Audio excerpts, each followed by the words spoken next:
A paciencia esgótase e nada cambia na situación do agro galego. Por iso o Sindicato Labrego organiza a tratorada para o vindeiro mércores 17. Entendo, non?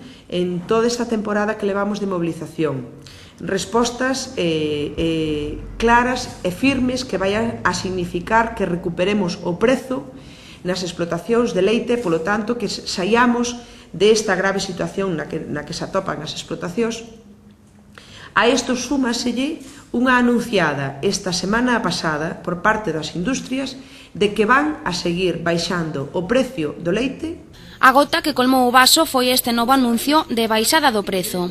Que os datos que nós manexamos neste momento son que alrededor do 80% dos produtores están cobrando entre 17 e 25 céntimos. Esa é a realidade. Desde logo, moi por debaixo dos custos de produción e máis, incluso podemos estar falando dunha quebra técnica.